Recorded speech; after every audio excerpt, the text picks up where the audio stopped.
Hey folks, welcome back to my channel. If you're new here, welcome. My name is Natasha and I do book things here. Today's video is going to be my monthly wrap up for the month of December, and I read 4 things in December. It is my lowest reading month, I believe, of the year, and that's okay. And the reason why is because November? Did I say November this whole time? December is my lowest number of books that I've read in a month this year because December sucks.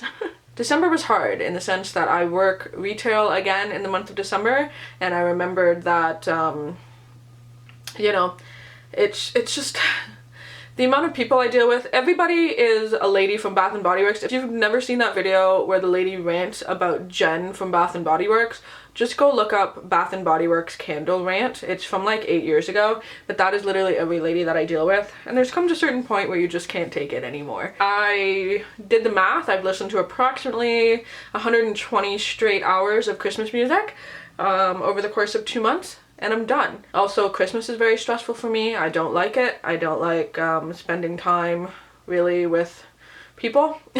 I'm not a big New Year's person either. I don't want to spend time again with people. All of that being said, I did participate in 'Tis the Season-a-thon, as you guys saw earlier in December, and that is the bulk of the books that I read, really, for the month. And then 2 other ones. I did, however, start like about 87 books in December so that I could finish reading them in January. I'm gonna give you guys my stats for the month because I do it every month. I read 4 books, which equals out to 1,642 pages, which is about 52 pages a day. My star ratings were a 2, a 3, a 4, and a 5, which is a 3.5 for the month. I think only one of these is a 2018 release.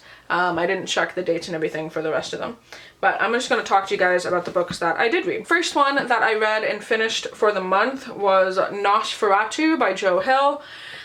This one is just fantastic. This was one of my 5-star books of the year, my only 5-star book of the month.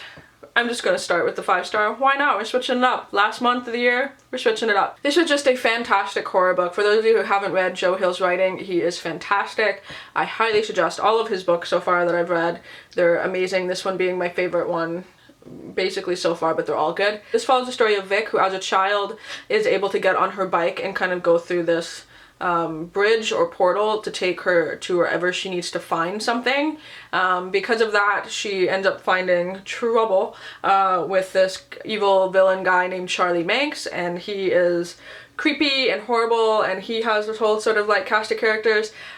His world though is Christmas land, and it exists in his mind where everything's Christmas, and it's very creepy. There's a lot of just so many levels of creepiness to this, and yeah, that's what, I don't even know how to really describe it other than it's a horror book set around Christmas where there's like portals to different places, and it's graphic, it's fun, it's everything. I just liked it. It was good writing and I really liked the story. I didn't really know entirely what I was getting into with this, and I was just so happy the way that it took me. So I gave it 5 stars. It was great. The other book that I started and finished was A Rocky Mountain Cowboy Christmas by Katie Ruggles. This I actually gave 3 stars. I thought it was really good. It follows the story of Camille and Steve. Camille is a sort of like eccentric artist in the town, quiet and sheltered, and then Steve is a firefighter guy with kids, and his wife died. And why is there so much noise?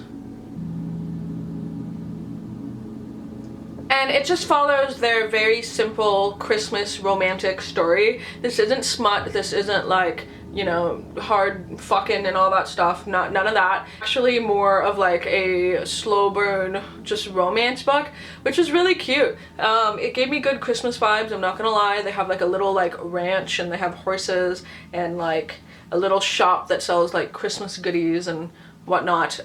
There is kind of a weird overlapping mystery element to this with like a lot of arson because he's a firefighter, haha. That was kind of weird, but like it was fine. But I really liked just the discussion of his kids and sort of like how this new woman who's sort of not their mother comes in and like their father wants to date her. Like I thought that was cute. Anyway, I thought it was cute. I'm okay with Rocky Mountain Cowboys at Christmas time. So I might read another one next year. Who knows? The next book I read is probably the reason why I didn't read too many books this month, because I started reading this and continued reading it for like 3 weeks. I kept putting it down and stopping and starting it, and that is sadly The Gunslinger by Stephen King. This was just hard for me to get into. I'm not a Western fantasy reader, and this is Stephen King's fantasy series, and it's hard for me. It's hard for me to picture anything in this world. It's hard for me to connect with the characters so far. I'm not entirely sure what's happening. It follows the story of Roland, who is the last gunslinger. I don't know what that means. Couldn't tell you. He is going through this like desert place to find the man in black, which is sort of talked about in The Stand a little bit, so there's some connections there. Again, I have to continue reading this series to fully understand the connections, because I am confused. Yeah, so then like he finds the man in black, and he finds this kid who seems to be sort of from our world but is thrown back into this world. I don't know entirely what's happening here, but I'm intrigued enough to continue reading into the second book. However, I'm gonna admit this to myself, this may be a series, because again, I'm not a big fantasy reader and I find it hard to follow. I'm okay saying this in this video, that this might be a series that I Wikipedia as I read to find out, like, you know what I mean? Like, I don't mind watching a movie where I know what's gonna happen. Same thing, I don't mind reading a book where I know what's gonna happen if it helps me understand it better. So this is definitely something I went and sort of like Wikipedia'd what the frig was going on, just to push myself through it, and that's okay. I personally am rating it a 2 just because it's not my thing, but I am willing to give it a shot. People say just push through, the series gets better. I have another 3 books in the series with the intention of getting the rest of them, and so I will continue on with this by Stephen King. I do want to read all of his work, and so I will make an effort to do so. I'm okay knowing that this just is not my thing, but I'm going to try, and that's okay.